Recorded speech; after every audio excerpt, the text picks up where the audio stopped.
Welcome to episode 2 of Movie House featuring Elyse Willems, James Willems, and Ryan Hailey. Every episode of this show is brought to you by Patreon, who had an extended cut of this episode go up a few weeks ago. Plus, supporters on a certain tier got an exclusive Q&A as an extra piece of bonus content. Thank you to everybody who is supporting for allowing us to make this totally independent, sponsorship-free show. But even if you aren't and you're just watching, you can find a link to the Patreon in the description. But otherwise, we hope you enjoy the show. And I'm sorry about the Discord notifications that somehow got recorded on the same audio track as the podcast. That's my bad. Hello, everyone. Welcome to episode 2 of Movie House. Movie House. It's got a name. Oh, is that the thing we do now? We just say it all at the same We time? yell Movie House all at the same time. Great. What's everybody been watching lately? You guys been watching stuff? How you been? Is everybody okay? The city was on fire. Oh yeah, I forgot about that. Great, good for you. Actually, we'll jump off from there. The city being on fire because I went home immediately after and I watched Volcano. The 1998, okay. Yeah. Volcano in LA. The whole city burning up a movie. Ryan, with that's Tommy an Lee Jones. insane choice. It's like the people that watched Contagion and stuff amidst the pandemic. The movie still works, still holds up, and it felt like I had more, relevant experience to say like, oh yeah, that is kind of what it's like when LA burns up. But you didn't watch Backdraft. Well, I'm okay with Backdraft. Backdraft's not as good as Volcano in my opinion. Volcano is my preferred of the two between Dante's Peak and Volcano. Yeah. Volcano's way more fun. Volcano's a blast. Have you seen Volcano? No, I don't know what Backdraft, Volcano, or Dante's Peak are. Okay. Really? Let's go. Let's start at the beginning. Backdraft is a movie about firefighters. Ron Howard directed it with John Travolta. Is he in that? No. That's Ladder 49. Kurt Russell I think. is in Backdraft? Yeah, it's Yes. Kurt Russell. Yes. It's a firefighting movie called Backdraft? Yeah, Like because there's a because backdraft is a thing. It's a firefighting term when basically When doors explode. Yeah, essentially fire burns on the other side of a closed door, so it causes all the oxygen to be sucked up. And then when someone opens the door, they don't realize that they let out a backdraft. So all I the did know that was fire a thing. It'll like bursts push out, right? Yeah. And so You got Backdraft. But the cool thing about Backdraft is it treats the movie like fire is like an evil mastermind. Yeah, it's like a ghost. Like it's like actively like it's an active killer trying to take out people in the That's the crazy brain. thing where like even when it was happening here in the city, it sort of is. Like they're like, oh, well, the fire could jump that highway. yeah. Like it's an insane thing Yeah. to But think then about. some people were saying there's no way a fire can jump a freeway. And then in my mind, I'm going, of course that fire is going to jump that freeway. Yeah, don't Because say it. that would be the best cinematic choice it could make, would be to jump that freeway. 80-mile-an-hour winds. It can do anything. Jump it anything it wants. wants. to. Yeah, it kind of is sentient. That's crazy. Yeah. But Backdraft is a movie about firefighting. Yes. Okay. But the cool thing about it is they're like we gotta stop this fire. There's fire like every couple hours. There's more fire and there's like. But also, isn't there like a mystery, sort of like an evil fireman character? That I can't. It's been a while since I've seen it, but I thought it feels like the kind of thing where you would think that there's a pyromaniac causing all these fires, but I could have sworn, and correct me if I'm wrong, I could have sworn that the resolution is no, it's just fire. really? I thought. Is there a fire guy in it? Is it the Human Torch origin story? Because there's also Blown Away, Well, Blown Away is different. I don't know. which has a bomber Can I just guy. say how Yeah. insane it is that we've started this episode with the best of fire films? Yeah. That's crazy. Yeah. It's Well, relevant. what other fire films are there? Let's rank them. Movies about Cities on fire. fire. Let's Well, do we it. Fire said is the biggest pivotal. ones already. Yeah. What else? Volcano. Robbie Williams. Very He's fun. a fascinating man. Just like your opinion, man. That's a great point.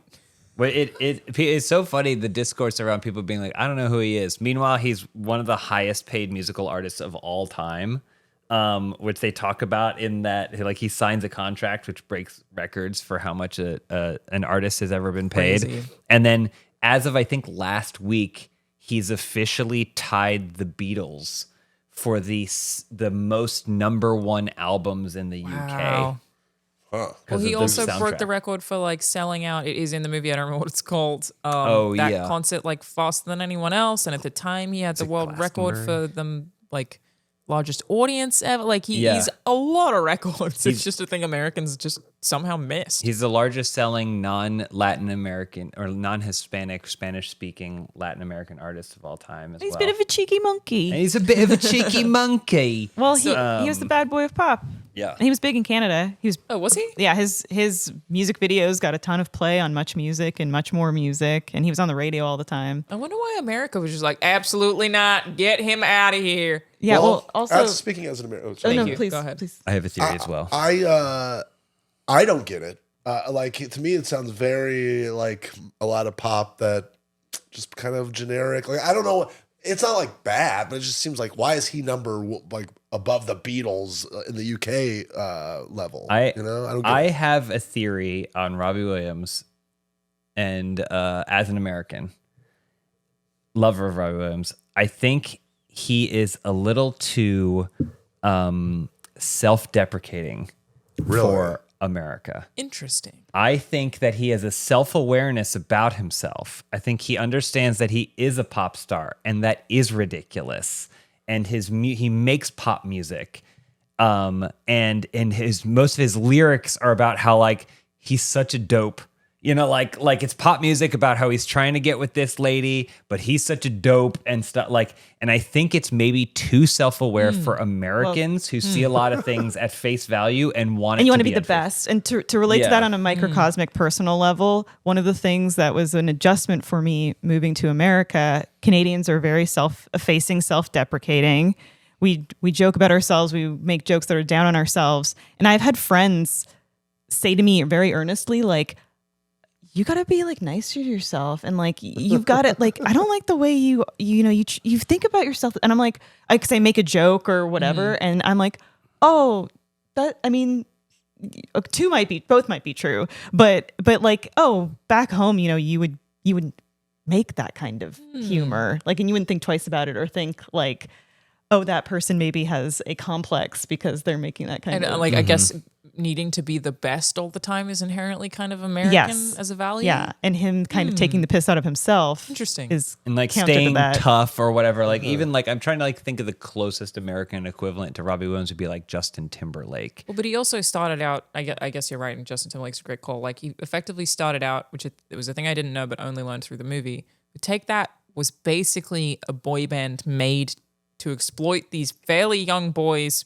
by like selling them to gay audiences. Oh yeah, which was weird because Backstreet Boys and NSYNC were manufactured, but they were these gay baiting. For women. Yes, for teen and tween girls. Yeah. So I don't think that would fly as easily in America. Like if you started out in a gay bait band, probably a lot of America would be hostile towards that. Maybe. Probably. I think. Yeah. You'd never live down the photos of you in like a leather daddy outfit. Whereas in the UK, everybody's fashionable. Well, back then, especially because the Spice Girls were also like a gay icon too. Oh, were they? Right? Like, I feel like they were fully embraced by like, because their style was drag and they were all about like just acceptance and love and friendship. And so I think the gay community too in the UK was like, yeah. Then Nicole Appleton, who from All Saints, which was like a British girl group, who they had some two singles I remember being big in Canada.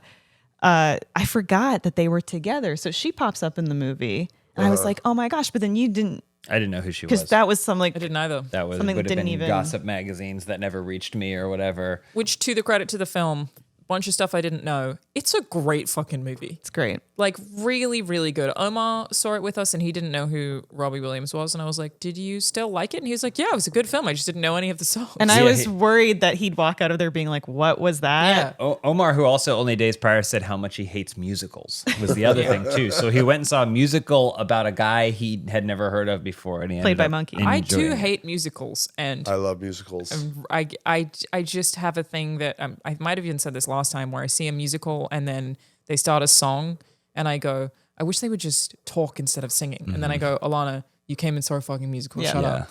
But in this case, loved it. It every placement, I think you and I were talking about this after we saw the movie, Elyse, was like the song placements are as musicals should be, but I feel like often aren't, where they were very specific to exactly what was happening. So they furthered the emotions at that point in the plot. Like they were really carefully decided. But in my opinion, a good musical is one where a song starts and then by the end of that song, something has progressed or someone is changed. There's something that's evolved. It had something revolutionary like happen during it. And a musical where it's, we just insert song now. There's just a dance number now. I'm like, that does nothing for me. Totally. In terms of forwarding the plot. I also think like you take the pace of an action movie and you just apply it to a musical. So that point where you're feeling the lull and you're like, we need to pick up the pace for this audience and move things forward. That's when the song starts. And in Better Man, it's paced exactly like an action movie. So like every time there's a song thing, you're like, this is where I would want like a car chase to be or something. Like it's pretty interesting. I also think, like I mentioned earlier, it makes a conscious choice to be a better movie than an accurate telling of something, which is really, really good, and not in a Bohemian Rhapsody way. Like Bohemian Rhapsody is like the worst version of a biopic I could ever imagine, because it has all the surviving members of Queen hanging over it, making sure it makes them look good and makes Freddie look good, and then ultimately diminishes any of the mystique or the complexities of this human being, because it's like, oh, he like looked over there and he's like saw a book that said Bohemian on it, and then he looked over there and he saw a bicycle. Rhapsody, and he was like, that's how he came up with Bohemian Rhapsody. And I'm like, that's lame. Like, and this movie doesn't have any of that. And then also the fact that he's an ape, they do a lot of visual symbolism with like how he's wrestling with himself. Like the whole thing is he's trying to perform to please other people around him, but he hates himself. So he like ultimately has to learn to perform for himself. And there's a reoccurring thing where every time he does a new performance, he thinks it's going well. He looks out into the audience and he sees the previous iteration of him as an ape in the audience, like judging him. So like when he's a teen, he sees him as a child. And when he's a young adult, he sees himself as a teen. And like, so the costuming and the design of the ape works so great. Like,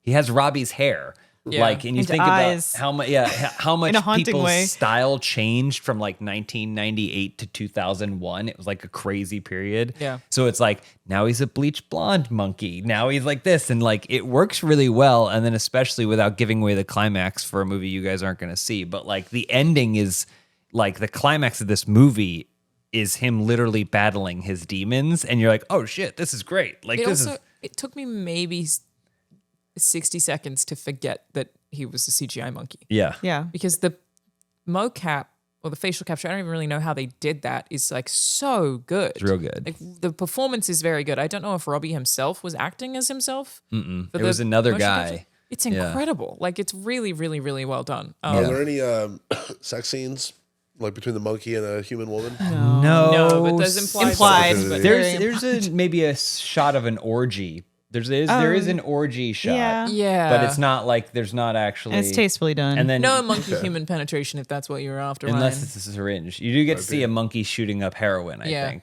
Okay. Yeah. So That's and cool. it like that related is it doesn't paint him as a hero in any way, and I think that's probably part of why it works. Is like he's kind of a terrible person. You're rooting for him in a lot of ways, but like when he's like ODing on heroin and treating his girlfriend terribly, like it goes through a lot of criticisms of him. Yeah. Which I extra appreciate because I feel like Robbie Williams is still alive to be involved in the movie. Like he was like, don't sugarcoat this. Yeah. I'm sure there are, like you said, many things that aren't correct in favor of making a better movie, but it doesn't paint him out as some hero. Like it's pretty nasty. And it's reaffirmed because he does the narration. So like Yeah. it'll show something and he'll be like, what a fucking idiot. Yeah. Oh, his narration is a highlight of this movie. This is the kind of movie that I do wonder if it will be number one on Netflix when it finally comes to it, where it will have that resurgence or that turnaround because it's now like easily available, easily accessible. I get why Americans didn't go to see it. Well, I guess this is the question for you. Would you still recommend that people watch this movie if they don't know who Robbie Williams is? I think I would. I think so. Like, I mean, I didn't know who Jordan Belfort was when I saw Wolf of Wall Street. You're a test subject because you don't know who he is, correct? I think I'm gonna really like this movie. I like musicals. I just like movies in general. I like biopics. You know, I like CGI monkeys. It's got all the stuff. So, are you going to watch it without any prior knowledge to Robbie Williams? And I have background knowledge of it. Yeah, I guess for me, kind of going back to my question earlier about like I don't get it. It's more just like it's more about the music. I don't really get. It's like the music. I'm like, all right, it just seems like generic pop music. It doesn't seem like better than more popular than the Beatles or whatever. But in terms of like all of the stuff y'all are talking about, I like self-deprecation and he seems like a cool, nice, cool guy. You know. Watch it and let us know what you think. I'd be interested to see I will. how you feel about it. Next movie house, I'll let you know. I would recommend people see it. I think it's a great, really heartfelt movie. It's relatable. It's also just really fun. I love the parts where they seem to use actual audio from things that he did that were like insane things to do. Yeah. And the moment like afterwards when we got home, I was like, did that actually happen? And it's like, oh, he really said all that shit. That's crazy. yeah. Also, the Oasis stuff was Oh, so fucking funny. I was rolling. I was so happy when that happened because I've got a ticket and I'm really hoping they stay together. Yeah. We'll Do you think see. it's a little sad though that they used a CGI monkey and it took a job away from a working ape in Hollywood? That No, because we're not allowed. You're not allowed to do that kind of stuff with apes anymore because it was dangerous shame. and it was Keep really killing bad people. for them. But They don't like they it. Could pay, they could get money though. I'm CG glad apes. you're out here being the advocate Advocating, you yeah, are. for Yeah, the someone's apes. got to do it. But not for the apes. Yeah. Right. Oh well. Would you ever cast an ape in any of your features? Yeah, I think I love ape movies. I love them all. But I you can't think of a can't. single monkey movie I don't like. That'd be a really Dunson- funny ranking Dunson list for us Jackson? to do. Hell Oh, yeah. the best monkey Yeah. related movies. Barefoot Executive. Every Which Way But Loose. Every which way but loose. Can't go Any wrong. Which Way You Can. Let's go. all the, Bedtime- Bedtime all for the planets Bonzo of the apes. With the So many of those to get through. yeah. All That the can take- but there's that no takes apes in 4 those movies. Are we only talking movies starring actual apes? No, I or think we people can dressed include as Better apes Man as well? It just has to have okay, like okay. a character that is an ape. Okay. Yeah. Okay. We Paul could include Giamatti. King Kong. Yeah. Yes. All prime apes. I love it. Let's do it. I think we're losing sight of it, guys. Yeah, sorry. Closing thoughts on Better Man. No, I agree. I think people should. I think the discourse around it was really strange because people are like, "Why would I go see? I didn't understand." I go, "There's tons of movies I see that I don't know anything about." And then I just think it's fun. You know, I think it is a fun, hyper realistic movie, and people were like, "It bombed," and I was like, "Yeah, but they got $100 million to make this crazy movie, Yeah. so it already won. What do I care if the executives aren't going to Yeah. get their money back?" I don't care if other people didn't see it. Similarly, another movie that we saw late but came out last year was Nosferatu. Mm-hmm. Everybody? Ryan? Nosferatu. Thoughts? Go. I did not like it as much as I thought I did, or as much as I wanted to. You know, I kind of, when the Vavitch happened, I did not like. There was things I admired about it. I love the goat. I love the little kid turning in. You know, being What's possessed. his name? Black. Black Betty or something. Black Bill, Black Adam. Yeah, something like that. Yeah, that's it. I really didn't like the end of that movie, and it kind of. My experience with all of his movies generally is this is a tone poem. And I later remember how I felt, but not necessarily specifics, Yeah. because they often feel like a fever dream. Like especially The Lighthouse, Lighthouse. and Northman are big fever dreams to me. Well, I would say on to that. That's why I'm not crazy about The Lighthouse. I think also because when it gets, I was loving it and I was like, I can't wait for the curtain to be pulled back on this and we can actually figure out what's going on or whatever. And the thing is like, I guess he was lonely and horny. Yeah. Like losing his mind. He was like lonely and horny, losing his High on mind or mercury. something. And all he had to do was jerk off next to a wooden statue. And I was like, oh, that's not exactly the resolution I was hoping for, as opposed to the Northman, which ends with two naked guys sword fighting in a volcano. And I was like, this rocks. Yeah, see, I feel like the Northman of all of his movies that it makes the most sense. It's the most linear story, fucking right? rules. I also Yeah, really that's kind of where I was going. Was that Vavitch? I was like, I don't know if I like this directors. And then I didn't watch Lighthouse. Then I saw the Northman, and I'm like, I love this guy. This is awesome. And I kind of, I'm glad that there's one guy out there that's kind of doing the super historically accurate. Like that's kind of where his movies begin and end. But then also making cool stuff within it. And to me, that was like the perfect combination of that, where it's all of his historically accurate stuff, but then it also was a cool story, simple but well told. And then Nosferatu, I just thought I really wanted, so I went in with higher expectations than I probably normally would have. It was pretty slow. He basically made an old movie, and I wish it was more intense. Is kind of my overall. Yeah, I think it probably felt similarly to Ryan. If I was going to grade it, I'd give it a B. I give it probably a B- or C+. Probably a B. I shout out to, I wrote his name down, Jaron Blaschke, who's the cinematographer, because Oh my God, it's beautiful. the movie is Jaron Blaschke's, in my opinion. Like that whole movie is composition, it's visuals, it's establishing atmosphere and tone with how it looked. And if you stripped all of that back and you just said, what did this do with the retelling of Nosferatu in an interesting way? I would say, well, that aspect probably didn't match those other aspects. Like it's definitely the most accessible Eggers, in my opinion. Like, this is the kind of thing where More than Northman?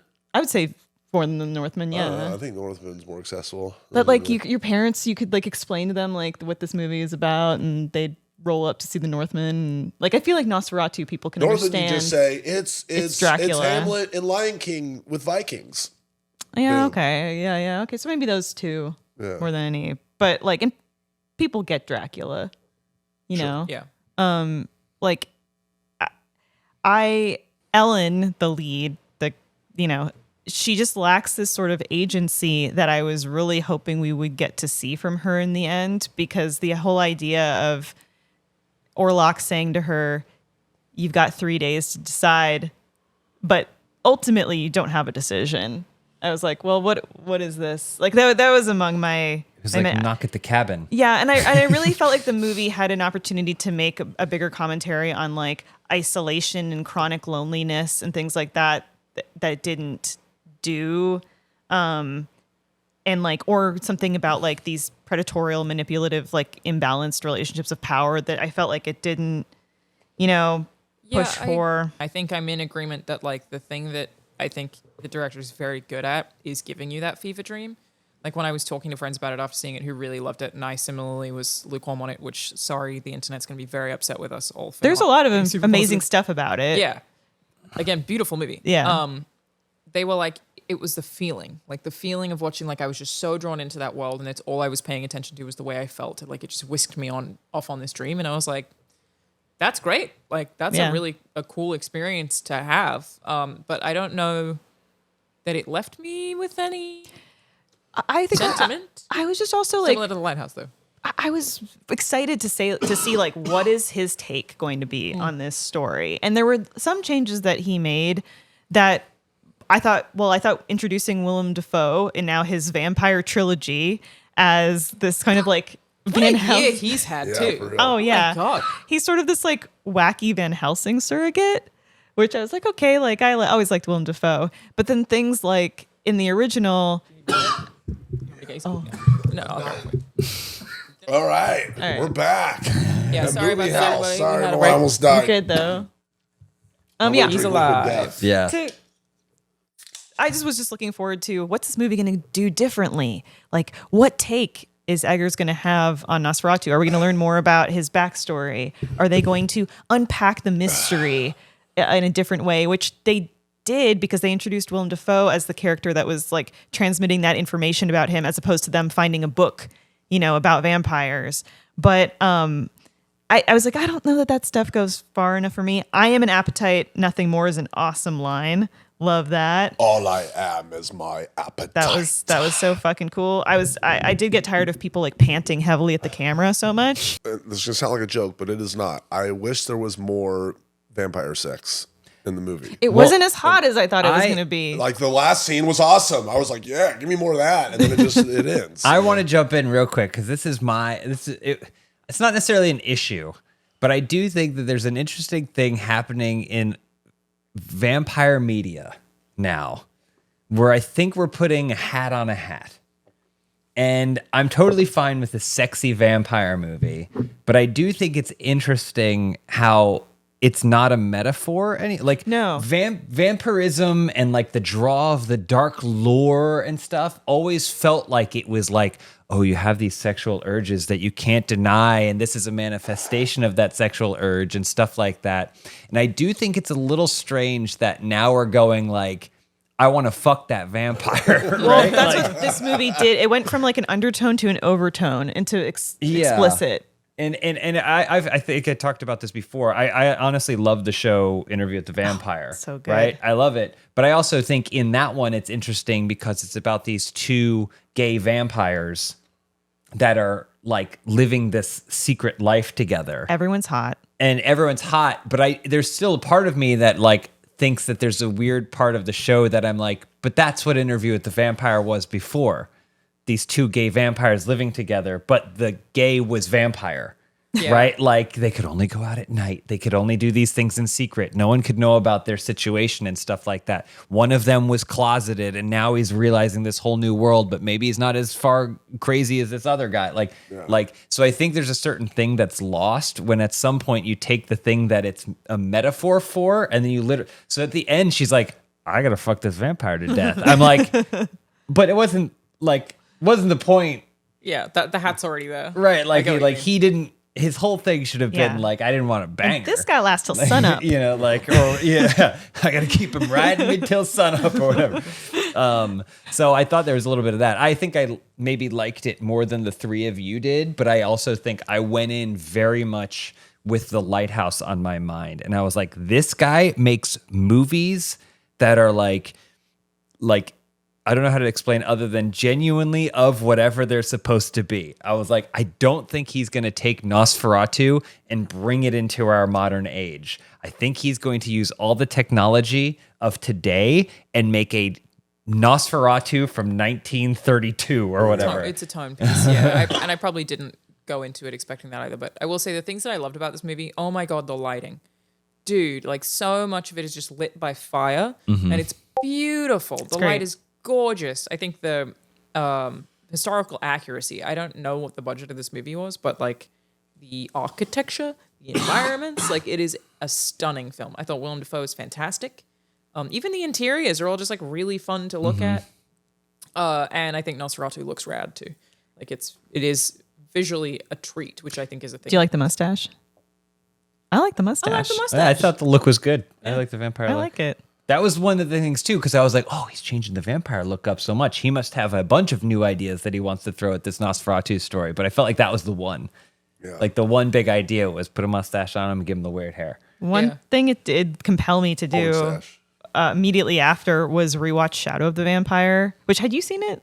I had seen it maybe in bits and pieces, but never in one sitting. Okay. Are you guys familiar or have seen Shadow of the Vampire? No. I think you might be interested in it now post Nosferatu because it's set during the production and filming of the original Nosferatu. Oh. And the actor Max Schreck, who is played by Willem Dafoe in Shadow of the Vampire, is actually a vampire.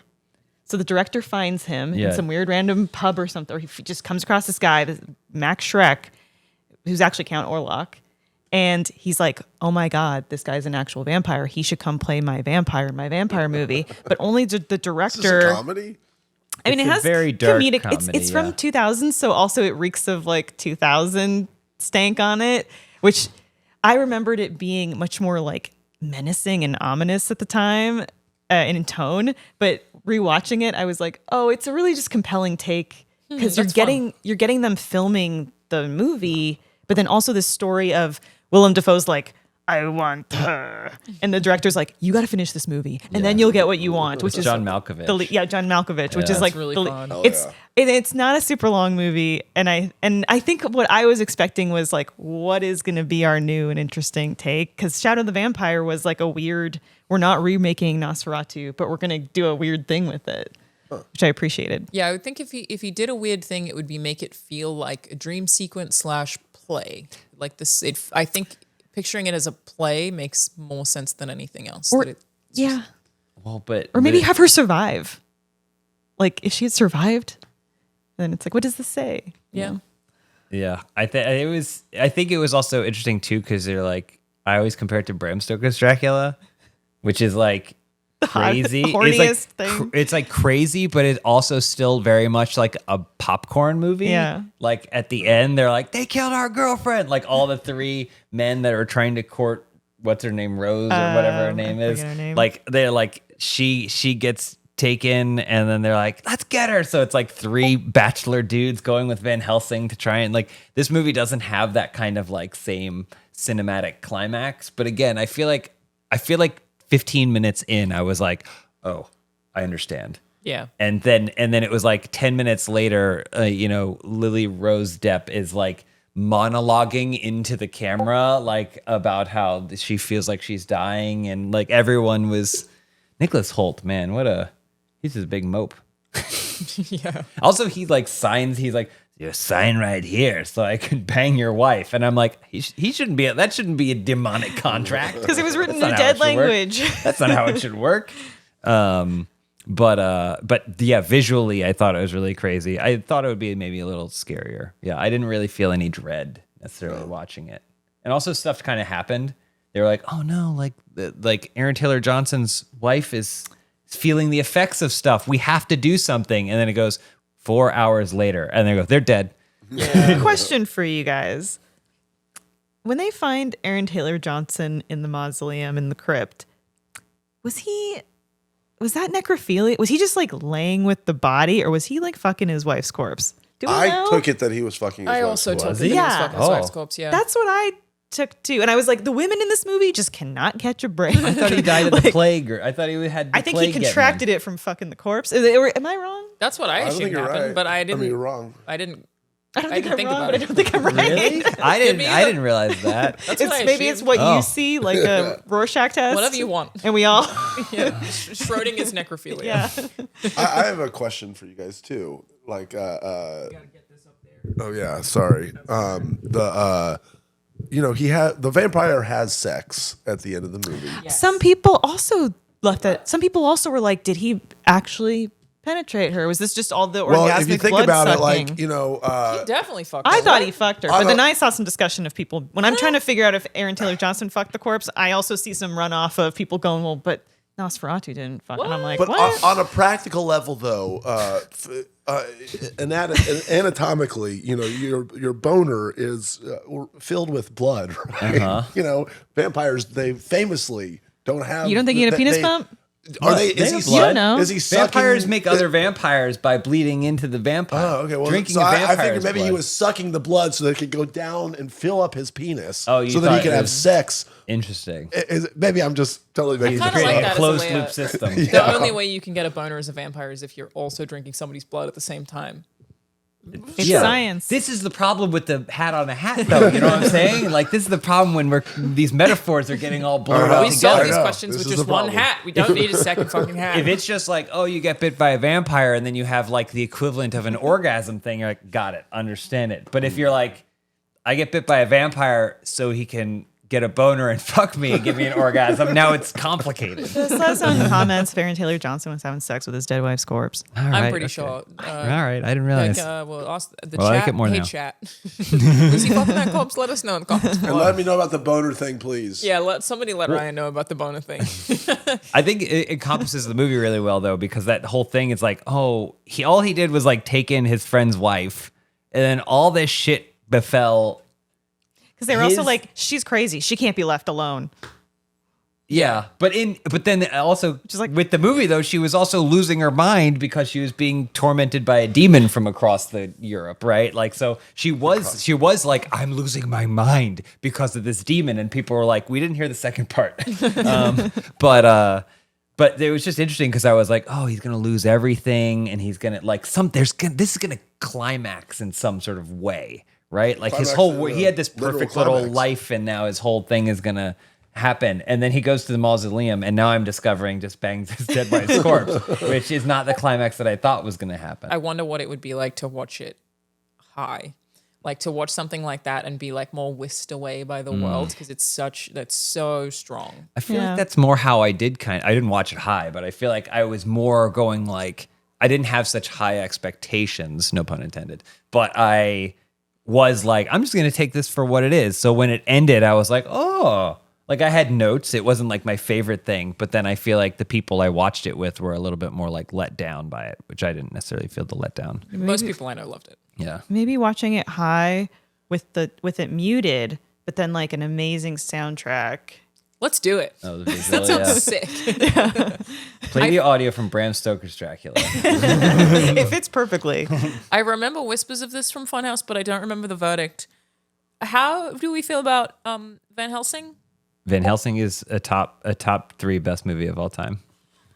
But unironically, To whom? how do we feel about Van Helsing? Because I Va- loved that movie as a kid. But It's I haven't awesome. Seen it It's as- great. Is it? I mean, no, it's terrible, but Okay. it's great. Like, it's fantastic, and I still stand by it. It has one of the best director's commentaries of all time. I've never of heard all that. That's cool. You should definitely try and get your hands on a DVD or something, because Stephen Sommers, the director, who has made really great things like the Mummy series and stuff like that, he like gets all of his own movie wrong.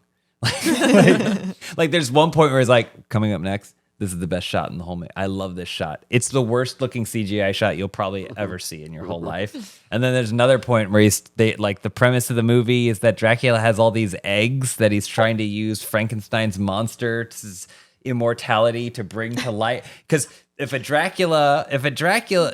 humans give birth to living things, thusly Draculas must give birth to dead things. And so they get to a scene where that's discussed, and then Stephen Sommers goes, this is the heart of the whole movie. The whole premise is, you can live forever. You got these 3 beautiful women. What are you going to do with all that time? And I was like, oh my God, you made this thing? But it's a blast. It's fantastic. I guess that's kind of a thing that's been eaten by streaming, right? Is director's commentaries. Like, you just Yes. don't really get them as much anymore, which is such a bummer because they're so fun. Yeah. It's tragedy, really. I've always wanted to watch I haven't seen the movie, but the Ben Affleck does the commentary. Armageddon. Yes. Oh, you haven't seen Armageddon? No. Oh, you should and watch I've always Armageddon. wanted to watch the Armageddon director's commentary, because the only parts of that movie that I have seen have been Ben Affleck commentary clips. Yeah. And they're really fucking funny. It's really funny, but Ben Affleck's wrong. I Is he? stand by the fact that he is wrong in that scene, because his whole thing is he's complaining about the fact that they have a bunch of drillers. Yes. Why didn't they just they're- train the astronauts? He goes, why didn't they just train the astronauts to drill? It doesn't make any sense. I talked to Michael Bay about it. He told me to shut up, which all that's probably true. It's very funny. But I don't think that makes sense. I think it's way easier to train someone to be able to go up into space than What? it is to learn how to drill. Are you crazy? I agree. I 100% agree. You think it's easier to train someone to go into space Yes. than it is to train someone Last to use minute, a right. drill? An they elementary school teacher was gonna go up into Didn't space. they consult with astronauts or something and ask them their NASA opinion or agrees. something? NASA agrees agreed. with me. They're like, it's way easier to get someone space ready. They than agree it with would- Michael Bay. Yeah, it's way easier to get someone space ready than it is to. But there are so many complicated facets of that. Like, you have to teach them how to eat properly. Like, there are so many, like, the most basic, you have to teach them how to shower. Yeah, the most but it's basic shit is different. easier than learning how to drill a nuke into the center of a meteorite. Is their Admittedly, point? pretty complicated. So I think But, like, you have to teach them how to exercise so they don't have massive muscle deterioration. Like, it's like all the basic things that they can do, they can't do in space anymore. yeah, but Well, But drilling, I'm Team Michael Bay on that one. It also makes the movie way more better. I mean, yeah, it's a fun movie, Ben. Shut up. But Damn. yeah, it is. That's a very funny commentary. I like when you just don't. Arnold Schwarzenegger commentaries are great too, because all he does is just describe what you're seeing on screen. He's like, and it's the first scene where we see the predator. He's here. You can't see him. He has the camouflage, but you see his eyes shine. There, his eyes shined. Like, Just like, literal. thanks. That's He's just amazing. basically doing like the hard of hearing commentary. That's incredible. I love that. I forgot what I was going to ask about. One more movie that came out. Oh yeah. Were you guys saying that you saw The Brutalist? not yet. I did. Ryan's- At the Okay, yeah. theater. What did you think? I was gonna go see it, and then Rahul pointed out that it was 4 hours, and I canceled my tickets. It was great, you know. Like I usually am. I'm like, all right, if you're making a 3-hour plus movie, there better be a fucking reason. But somehow having it be 3 hours and 35 minutes, which is just absurd, with the 20-minute intermission, I'm like, I was psyched for it. And then, and I like that actor director. You know about him. Yeah. Yeah, and it looked cool. It didn't blow me away quite as much as I wanted it to by the end, but like I thought it was awesome. Yeah. Was it brutal? No, could have been brutal. brutal. Was How- it Ist? For sure. It was Ist. How do you feel about the use of AI? I heard about that recently. What? I didn't even get it. They changed his accent. For when they're speaking Hungarian, the actors spoke Hungarian on set and learned Hungarian and spoke it, but the director or someone Tweaked it? didn't feel like it was accurate enough, so they essentially used AI is maybe a broad term that we're over applying to too many things, but like essentially the equivalent of an auto-tune software to go through and then pitch their voices or inflect their voices in different ways so it sounds more accurate to actual Hungarian. Well, I would have never known that having just seen the movie. So to me, I don't care. Like, you know. you So can the only use- AI that bothers you is the AI you notice? and even that, I don't Interesting. care. I'm not Pro AI anti notoriously. AI in movies. You know, I'm anti AI for murdering all of us. I guess the question is like, is it replacing another artistry? Like, is Well- it like it's not replacing the actor? Even that though, like The thing is, this is Technology happening. replaces This is artists. happening more than you think. Usually, people just don't admit it. This Yeah. is not Yeah, the first yeah. thing to do that. I know other things that have done it. They usually just don't tell you that Yeah. they're doing it. So it's like, are we replacing an actor by? I would say in that case, Sweetening their. yeah, I would say no. You're saving them. You're like helping their performance, if anything. sweetening it. Doesn't mean I'm for it, but it's not as bad as like AI generated art.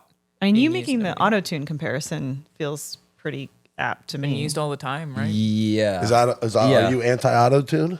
I think I'm anti-auto-tune when it's just blatantly like auto-tune the song. that's what I like. This it. is T-Pain. And then we're all right with it. That's when I like it. Is T-Pain? Do we like T-Pain? Yeah, we like Yeah, we okay, like okay, T-Pain. yes. He streams, right? Yeah. Yeah. Okay, yeah. One Then of us. I listen to T-Pain. Hell yeah, I listen to T-Pain. Though, again, just based on the article that I read, so I wasn't there in the room when they used it. It was a broad. They used an algorithmic thing to like apply it broadly to the dialogue, which I don't know that I care because I also don't know that this is necessarily replacing anyone or anything. But I do have concerns that maybe we have too many tools. Like, was it acceptable? Like, it probably was fine. Rahul's not going to want to do an American accent now. Like, sometimes Because he's you just going to be like, they'll put the filter like over I me. think about all the movies that I've seen where I'm like, man, I remember that line so clearly, and then I watch it again and I go, oh, it's because it was ADR, and it sounds like it was recorded in a completely different room at a was. completely different time because it was, and like it's not perfect, but it's fine. It's fine. I think maybe this obsession with this perfection is gonna get in the way of us just like doing I stuff. changed my mind. I hate it. You have to do the accent. You Good or have to do bad. it perfect. Oh no, I want the bad accents. Yeah. Is that what you're saying? Yeah, I changed my mind. I guess I'm my against it. biggest issue is that it could encourage laziness. Like it could encourage or permit actors to not have to like hire the person sure. as a dialect coach because Yes. they can be like, fix it in post, bro. Yeah. Who Oh, yeah. cares? And that sucks. Might Yeah. eliminate the position of the dialect. Yeah. But coach. that's not Yeah. the tools fault. That's just like you're saying, It's the That's intent. the lazy people. Yeah, you know? I also think we already live in such a. This isn't going to change anything, but we already live in such a. What is the collateral, like the social collateral or like the public collateral that an actor has that they're bringing to this project? Not necessarily are they right for this role, right? Like you don't audition someone for the lead in a Marvel movie anymore. You just go, who are they? Okay, they're going to go in here. And I feel like now we've made that even easier. If we Yeah. can just go, it doesn't matter what they're capable of. Like, it doesn't matter if they can do this. We're just going to use the computer It's to fix still it all. just so interesting because the technology's it's progressing really fast and being pushed so aggressively because it's been like insane for like Nvidia stocks. Like Mm-hmm. AI is doing so well that one Well, thing they that just tanked hardcore over the weekend. I don't know if you've ever been keeping yeah. up with Oh, that. yeah. Yeah, I China saw came out with that. a new, bigger they AI tanked mouse. NVIDIA? trap. Everyone's like, how's I didn't DeepSeek know doing it? No way. But I think it's an interesting one that people do often expect you to have a stance immediately, and I don't feel like I can. Like I think that's the kind of thing. Like, am I okay with someone's accent being changed in the AI? I'd be like, I would need to think about that. This is so new and has only just happened. How Yeah. do I feel about it? I don't fucking know yet. Like, give me a Yeah. second to sit down and think about the ethics of that before I get to make a call. Because I think I'm okay with it. I'd prefer everything be real and done by a human though. Like I just don't know. I don't To know. me, Yeah, it's but like, it's Yeah, like- it's tough. such a we're at the dawn of this whole thing. Totally. That like, yeah, I feel like a lot of the conversations are a little dumb. Where 10 years from now, I feel like it's just gonna be so ubiquitous. It's not gonna be like, oh, whether you're into it or not. It's just like that's just how most things are gonna be made. That's why you have to try and make a stance now. Right, That's but the I'm just point. saying I feel like people are gonna look back at these conversations 10 years from now and like, Well, look and, at those- and look at those people. look at a musical artist that has their music produced and mixed, and you're like, well, we're using this technology to mix your music and make it sound better. Should we not be doing that?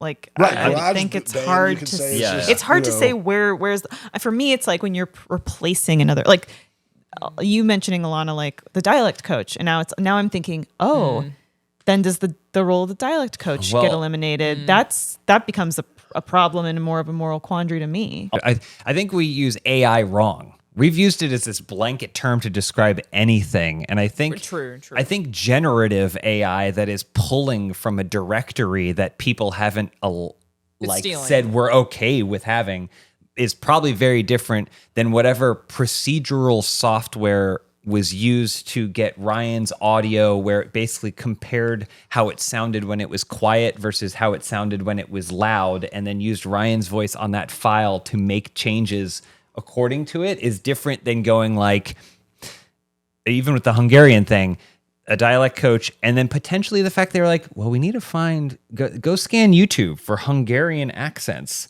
or whatever, like find Hungarian speeches or Hungarian singers or other or Hungarian actors.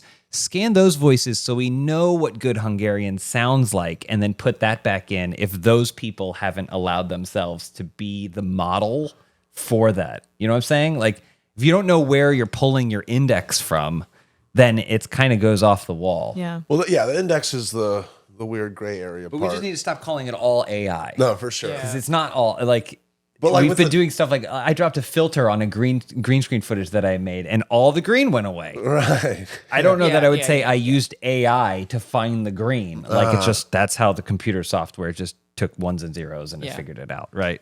Like, I feel like, at least with the conversation y'all are having with it, taking a job away, that's the part where I feel like is a weird gray area. Because, you know, in the context of a studio film, it's like, okay, yeah, these lazy Marvel people are, you know, just doing this to make it easier on themselves. But I'm thinking about it like the low budget filmmaker in their room that has all of a sudden this new AI tool and they can crank out basically a feature looking like production movie, you know, and is that a good or bad thing? I don't know. To me, that's a good thing. But like, I can see people like, oh, it's not a real movie. But We got to your point, it's the whole indexing. Where are they pulling it from? You know, 'cause Yeah.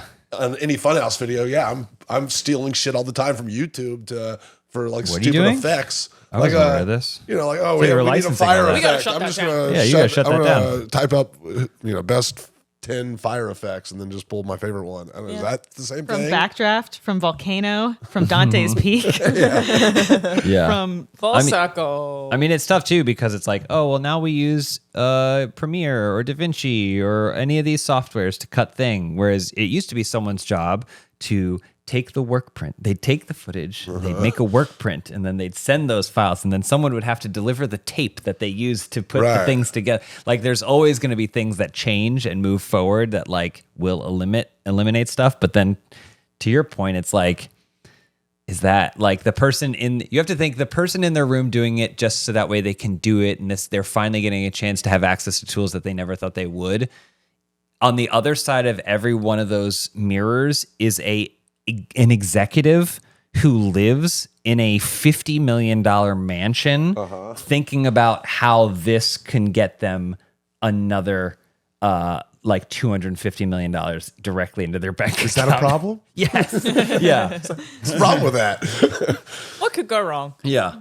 Well, on that note, everybody, let us know your top five fire-related films. and the monkeys. Yeah. And the monkey-related films. Yeah. And let Ryan know about that blood in the vampire boner. dick situation. If you could, that would be really helpful. Thank you for listening to episode 2 of Movie House. I also saw Blink twice. How was it? Next time. Next time, Ryan. Next time, give me Ryan. one sentence. We didn't talk about the Oscars at all. It was more hardcore than I thought it was going to be. I Said didn't. one sentence, Ryan. Would you give it 2 blinks up? Oh, Yeah, yes, yeah, the audio yeah. listeners, he Yeah, did. maybe we can talk about the Oscars next time as well. So much to say, because I would like to see Amelia Perez before then. You must, even though you hate musicals, and you're probably not going to I like think it. they used auto-tune on the I don't care. performance. I liked it. It was good. I'm Alana, that's Ryan. Ryan, where I'm can people Ryan. find you? What are you up to? Ryan Shorts on all of the things. That's what I've been up to. Great. Elyse. Follow me at Elyse Willems to get all the news. James. At James.Willems on Instagram and James Willems on Blue Sky. And then maybe support my professional wrestling career. Hell yeah. February 21st. February 21st. Yeah. All right. See you That's next time. cryptic. Bye.